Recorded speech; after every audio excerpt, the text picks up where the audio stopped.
प्यारे बहनों और भाइयों, मेरा नमस्कार स्वीकारो। देखिए, आज हम वास्तु शास्त्र की श्रृंखला में जो चारों दिशाओं के हम दरवाजे बता रहे थे, हम 2 दरवाजे बता चुके हैं।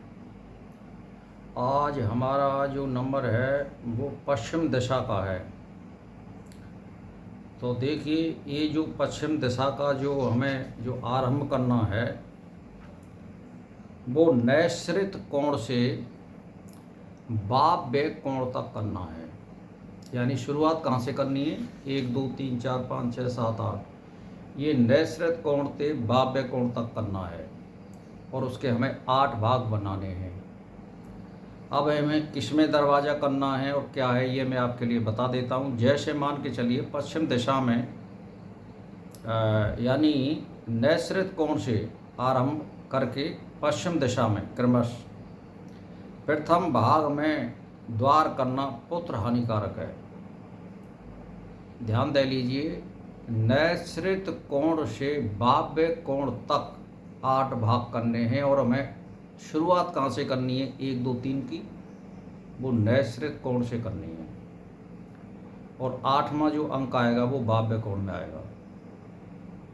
तो यहाँ में जो पहला जो भाग है नैसृत कोण वाला, अगर उसमें हम दरवाज़ा करते हैं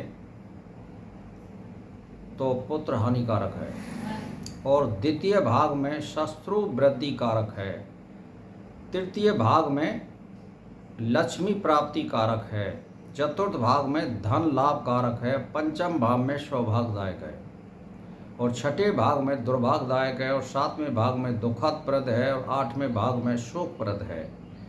तो आपके दिमाग में एक फॉर्मूला आ जाना चाहिए, जिधर से हम आरंभ करते हैं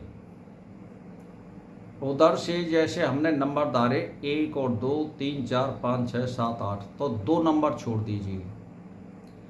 तीसरा, चौथा, 5वां, इनमें हम दरवाज़ा कर सकते हैं। यानी जैसे मान के चलिए कि 2 भागों ने मिला के हम दरवाज़ा कर सकते हैं या तीनों भागों ने मिला के हम दरवाज़ा कर सकते हैं, छोटी अगर कोई दीवार है तो इस तरह से आपको 2 भाग यानी प्रथम और द्वितीय छोड़ने हैं।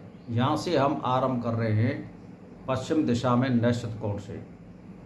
अब हमें 3 भागों में दरवाज़ा करना है, तीसरा, चौथा, 5वां, छठा, 7वां, 8वां, ये फिर उधर से 8 7 6 ये छोड़ने हैं। अब बीच वाले जो मान के चलिए कि कोई दीवार 80 फुट की है तो 10 फुट के हो गए, तो एक साइड में हमें 20 फुट छोड़ देना है और एक साइड में हमें 30 फुट छोड़ देना है। तो 30 और 20 50 हो गए। अब 80 फुट का था तो हमारे 30 फुट रह गए। हम 30 फुट में दरवाज़ा कहीं भी कर सकते हैं। तो वो जो है धनदायक, पुत्रदायक, लक्ष्मीदायक और सौभाग्यदायक रहता है, उसमें वास्तु का दोष खत्म हो जाता है। और पहले ही मैंने आपको बता दिया है कि प्लॉट हमेशा ऐसा खरीदिए कि जो वर्ग हो, यानी चारों भुजाएं बराबर हों। एक बात, चारों भुजाएं बराबर नहीं हो तो आयत हो, आमने सामने की भुजा बराबर हो।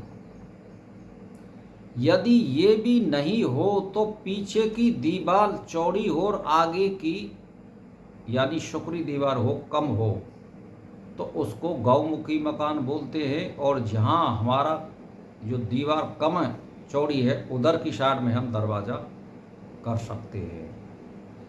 तो ये मैंने आपके लिए बताया है, बहुत ही उत्तम चीज़ है। इस गणित को लेकर के चलोगे तो मेरा कहने का मतलब ये, वास्तु का दोष तो फिर उस मकान में नहीं रहेगा।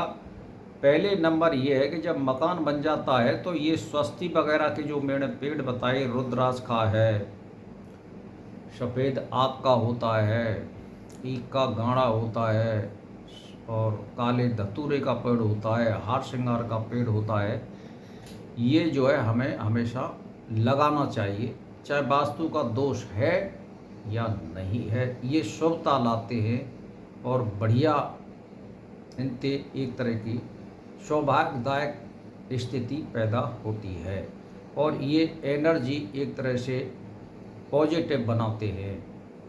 कहने का मेरा मतलब ये धन वृद्धिदायक है और जो है जो क्षमता होती है देव उसको आकर्षित करते हैं।